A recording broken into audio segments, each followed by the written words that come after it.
Hello, friends, and welcome back. This is part two of a multi part coaching session with one of our coaches from the Teacher Career Transition Academy.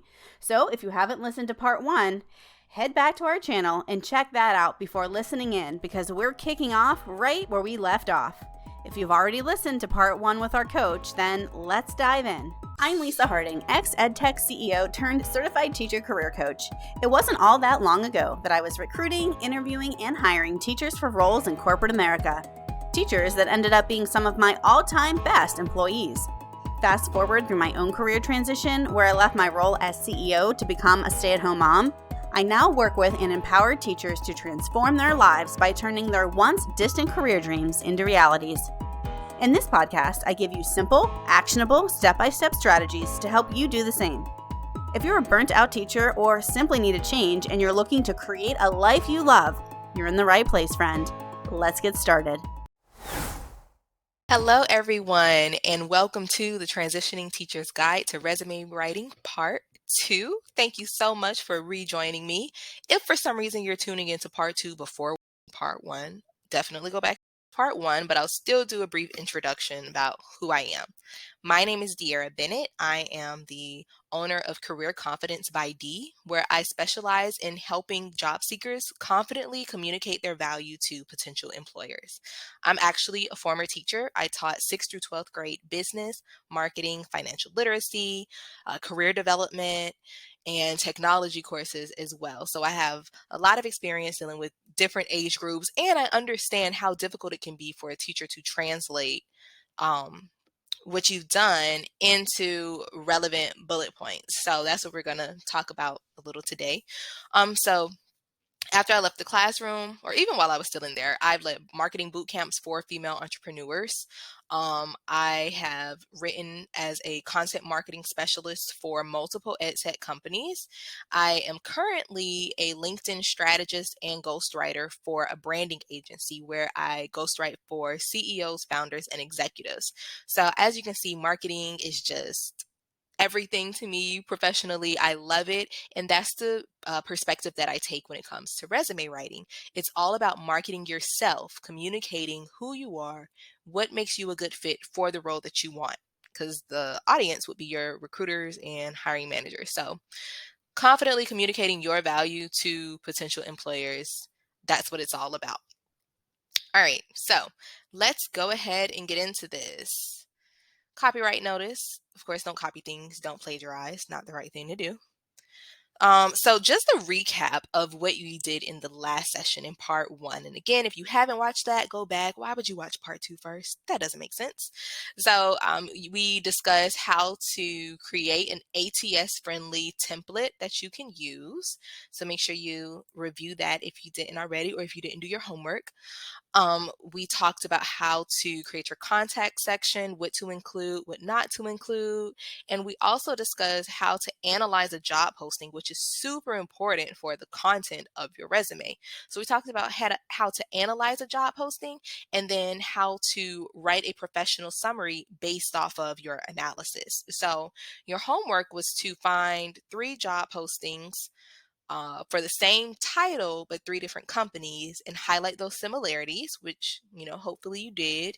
You were also supposed to create your template, fill out your contact section, and then write a professional summary that was tailored to fit those similarities in those job postings. So hopefully you did your homework and you're ready to dive into creating the work experience section, which is the bullet points where everybody seems to struggle because it's the meat of your resume. So go ahead and pull up your template and get those job postings, because we're going to be revisiting those again today. So today you're going to learn how to identify your relevant experience. This is something that a lot of transitioning teachers struggle with, and probably why you're watching this. You're transitioning to a new career, which means you haven't done that career before, so you don't necessarily know what you've done that can match up with that role. And so we're going to talk about how you can identify those, create powerful bullet points, because that's what's going to get you a call back, and then find metrics to strengthen your bullets. This is probably like the second or third problem that a lot of transitioning teachers run into when creating resumes is, well, what kind of metrics do I use? So we're going to talk about all of that kind of stuff. So let's recap reading job postings. So you should have your 3 job postings that you found, minimum of 3, it could be more. Or your document from where you highlighted the similarities and maybe you put all the similarities into a document, so you can just reference that as kind of like a master job posting. Uh, Pay attention to the responsibilities and qualifications. Make sure you understand the actual job. Make sure you meet the minimum qualifications and take note of action verbs and words that are repeated. And so you're going to do this for every single job that you apply for. Simply because when you apply for jobs at different companies, they might have little things that are different that will make you qualified or disqualify you. And so instead of spending your time and energy applying, you really need to thoroughly read and analyze each job posting before you go through the work of tailoring your resume and applying. Now, let's reflect on your experiences. I always hear, I'm just a teacher. All I know how to do is teach. I've only taught. I don't know how to do anything else. I always hear those things, and it makes me mad because you are not just a teacher. You have never been just a teacher unless all you do is literally go to work, get in front of kids and talk, and then you go home. You are not just a teacher. And chances are, if that's all you had to do, you wouldn't be leaving teaching, because that would really be like a sweet role for most people. I know I would love to just do that and then go home. So, you are not just a teacher. I've said this many times in my weekly emails and on LinkedIn, but if the school districts let you know just how valuable you are, you would leave. And so that's why when you plan events, you feel like you're just being a teacher. It's just part of my job. It's just what I'm doing. No, people's whole job is to plan events. And you do it as just, an asterisk in your job responsibilities, or it falls into the other duties as assigned category of your job description. But you're literally doing something that other people do as their entire job. And like I said, if a school district lets you know just how valuable all these events you plan and all these this data analysis and training, if they let you know just how valuable you are, they would have to pay you more. And so instead, they just, you know, hone down on that idea that you are just being a teacher. This is what's expected. It's nothing special. And so the first thing you have to do is shed that idea, because it's false. And that idea is going to hold you back, is going to keep your confidence low, and that will show in your resume, cover letter, LinkedIn, and interviews. And no one is going to hire someone who's not confident. So you absolutely have to get out of that mentality that you're just a teacher. So, for this activity, I want you to think about what you do at work that does not involve providing instruction to students or assessing students. Okay? So, most people's only experience with school is from when they were in school. And so, if you think back to when you were a kid and what you thought your teacher did, you'll probably think, okay, I thought my teacher gave me book work, told me to read pages, answer the questions at the end of the chapter, write the question. They would give me tests, and then they had an answer key.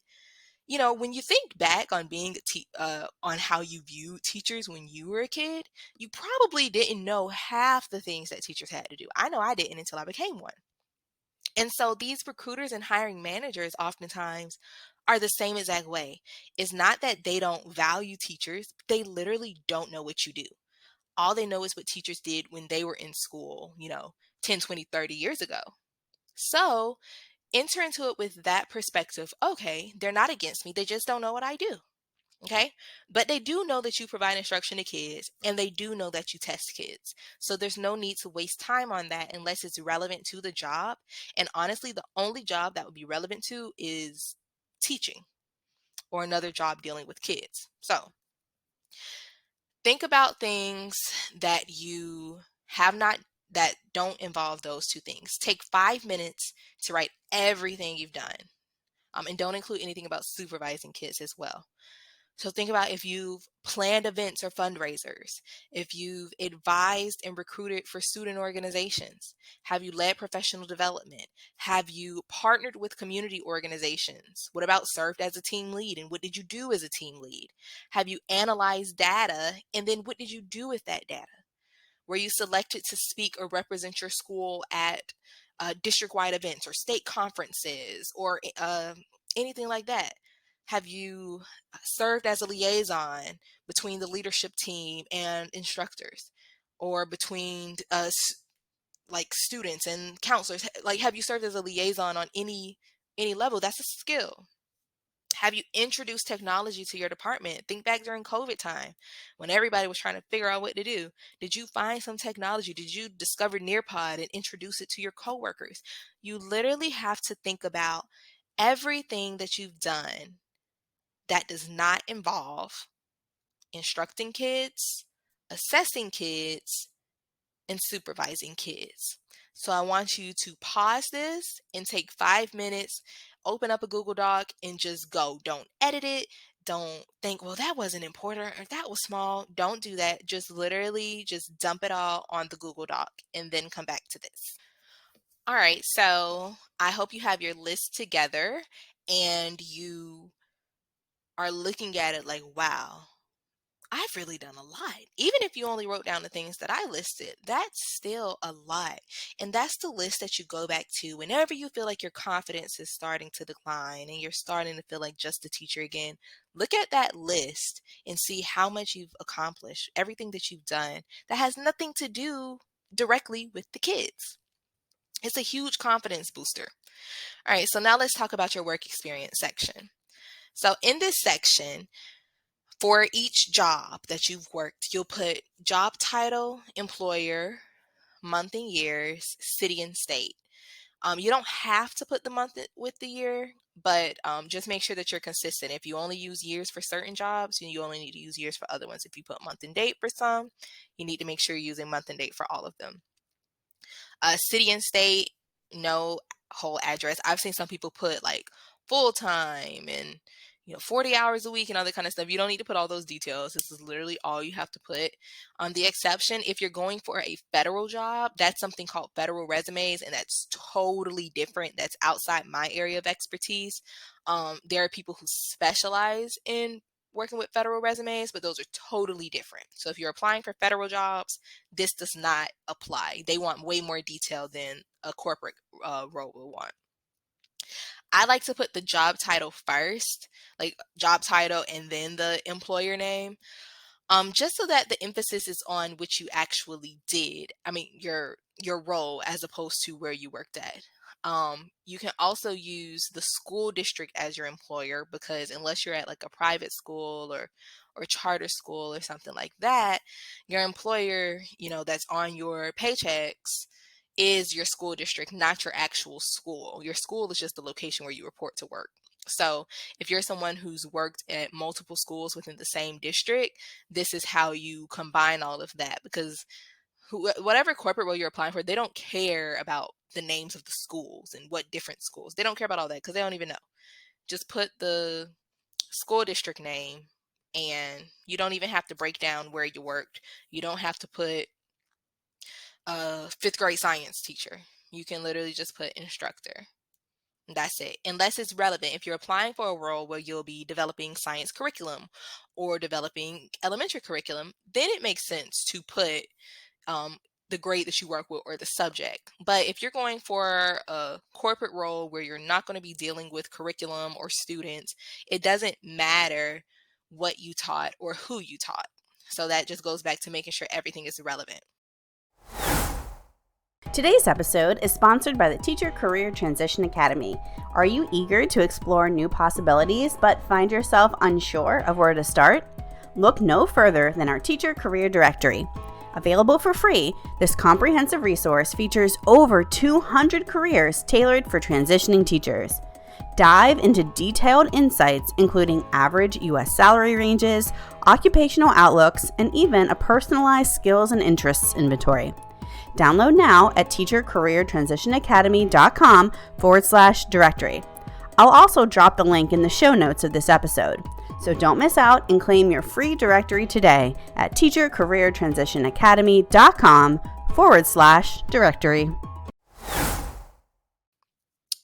Don't include jobs that are older than 15 years old, ideally no more than 10. When I would write resumes for people, I didn't go beyond 10 years unless it was like, let's see, it's 2023, unless they started the job in like 2010. I would go back so that I can put their starting year. But the reason why you don't want to go back too far is because of ageism, which is age discrimination. And although it's illegal, it is unfortunately very real. It happens, and teachers are facing it when they show, they started teaching in 2004. The recruiter or hiring manager sometimes makes assumptions about that, and that can work against you. The other reason why you don't have to include jobs that are older than 15 years is because it's just not relevant. If you think about how much has changed within the last 15 years, things that were relevant 15 years ago are not relevant now. If you've been teaching for that long, think about, let's see, 15 years ago would have been, I was not a math teacher. 2008? Yeah, I think like 2008. 2008, President Obama, new to office, um, before COVID. Like, if you think about, Facebook wasn't even huge back then. Think about 2008, the way that you were teaching back then versus the way that you teach now. The way kids were then versus the way kids are now. Totally different. And that's the truth for other industries as well. Even more so because other industries tend to move more quickly when it comes to technology and things. So that's why you don't go back too far, because it's not strengthening your resume at all. Only focus on the relevant details for each job. So this is a big change from a few years ago.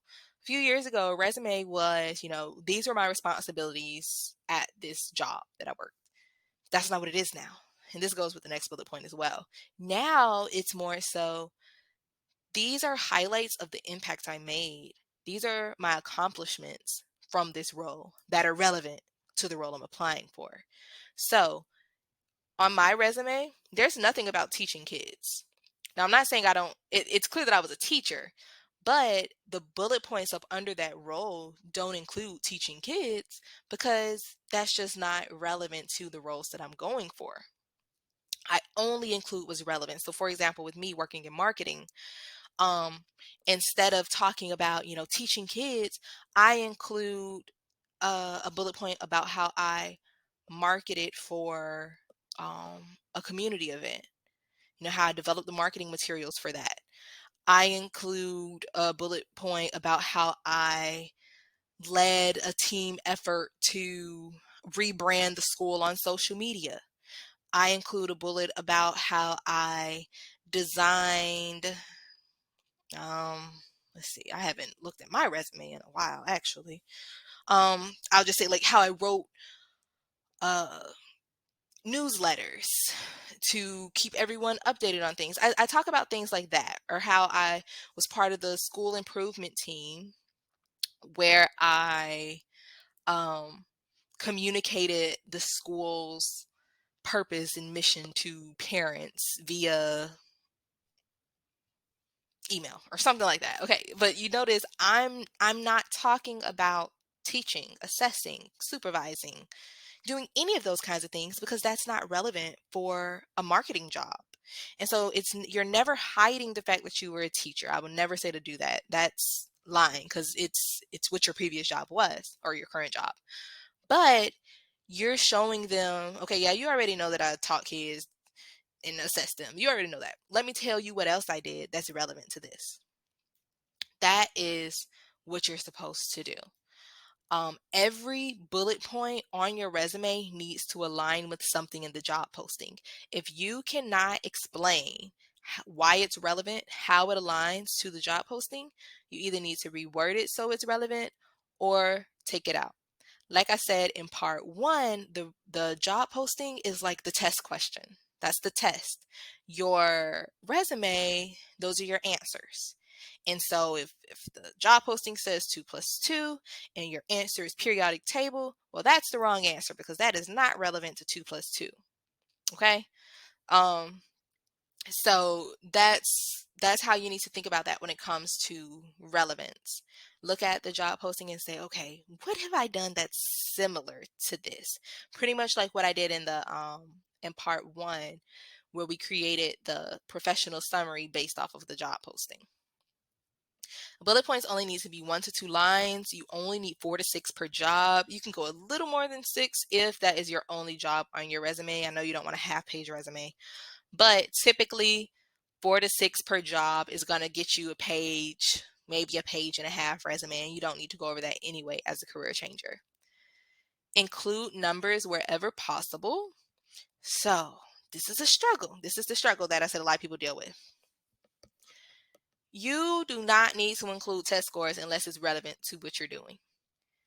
Whenever I see a teacher try to put metrics in their resume, it's always talking about standardized test scores because they're like, well, these are the only numbers I have. It's not about having numbers, it's about showing impact. So having numbers just for the sake of having numbers is not going to help you out. It needs to be telling them something about your story in that role. So, different ways to do this. You can focus on the scope, the number of learners that you taught, the number of team members you collaborated with, number of staff members you trained, number of organization members you advised. When you're talking scope and the number of people that you've done something for, this shows them, okay, I didn't just do this for a small group. I didn't just do this for me.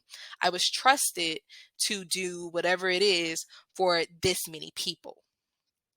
Time is another area. This is showing your efficiency. So I did XYZ in 9 weeks, within 3 weeks. I did it for 2 consecutive years. That's showing your consistency. And then impact. Impact is the most important, and it's also one that people struggle with the most because they're like, well, I don't remember. I don't keep up with these numbers, but that's fine. You can estimate. So if you let's say that you introduce your team members to Google Classroom, and prior to that, they were just doing everything pen and paper. But with Google Classroom, it can grade test automatically. Okay, so by doing that, you saved your team member maybe, let's say, you saved them 2 hours of work every week because that's the time they would have spent grading probably. And it's an estimate, but it's a fair estimate.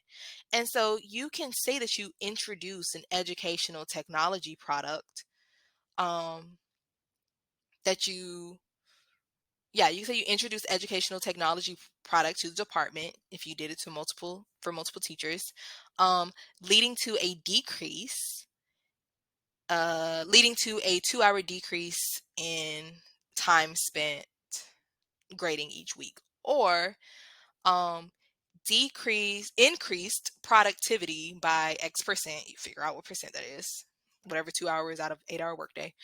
Increased productivity by X% by introducing an educational technology product to the department.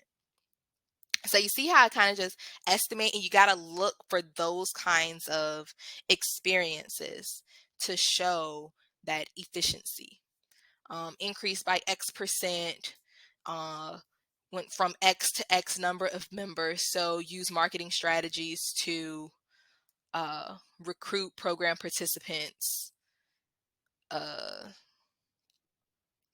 recruit program participants going from 5 to 50 members within 2 months. So that's combining that impact and time.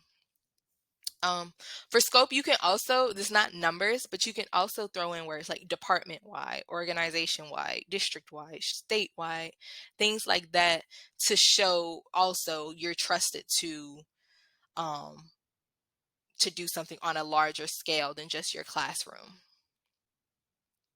All right, now your bullet point formula. Now this is addition. So you know what addition, you can change the order around however you please. So impact plus what you did plus how you did it, and the order doesn't matter. You just want it to flow well. So lead with the impact whenever possible, but if it doesn't sound right, then you don't have to lead with impact. So this is 3 different ways of saying the same thing. So planned and executed a fundraiser with a team of 5 teachers and raised over $1,000. So you can pinpoint what's the impact, raised over $1,000, what you did, planned and executed a fundraiser. How did you do it? With a team of 5 teachers. Collaborated with a team of 5 staff members to plan and execute a fundraiser, raising over $100. It's talking about those same kinds of skills, but just wording it differently. This next one is leading with the impact. Raised $1,000 by collaborating with a 5-member cross-functional team to plan and execute a fundraiser. And this is showing, if in case you end up using this, this is showing your collaboration skills. This is showing your planning and execution skills. This is showing fundraising skills, which can be aligned with sales. So you can show different skills within a bullet point without saying, I'm a good communicator with teamwork, and without saying that. Like, this is a stronger way to do that. So let's give some examples for different popular jobs so that you can kind of have an idea of what's relevant. So customer success deals with making sure that customers are successful using the product so that they renew their contracts and the company can keep making money. So you have to be familiar with like implementing technology, onboarding users to technology, and problem solving. So in this one, an example, led the implementation of a learning management system, LMS. See, I put that in parentheses so that the recruiter knows it both ways, and provided ongoing training, achieving 100% implementation in 3 weeks. So that 100% implementation in 3 weeks is saying that you fully implemented this LMS, be it Google Classroom, Schoology, Canvas, whatever it is, but insert whatever technology there. You implemented it 100% in 3 weeks. So another one to think about is just like during COVID time. And it will probably be 2 weeks if you're talking about COVID time, because that's how quickly we all had to pivot. Instructional design example. Design training materials for 2 training programs using, and then you would insert the technology tool, which would hopefully come from the job posting and you've actually used it before. Notice that I put slide decks and job aids in parentheses. Oftentimes in ID job postings, they will tell you what kind of instructional materials you would be creating, and you can put those in parentheses as well. For corporate training, analyze employee performance data to identify training needs and develop a department-wide training program, leading to a 5% increase in employee performance. So, in education, test scores are most important. That's the result of your teaching. In training, in corporate training, it's all about the employees improving their performance. So if they're improving their productivity, if they're improving their uh, delivery, if they're improving in any kind of way, and you can tie it back to that training, that's a win for you. And so in this case, I'm talking about, let's say that you are the team lead and you lead a training for your team. You pick up on, okay, they're struggling a lot with uh, classroom management. Like, they're always writing students up. This is something I need to train them on. So you train your team on it, and then it leads to a 5% decrease in behavior referrals. Well, another way you can say that was a 5% increase in employee performance because the employees learned tools that could help them.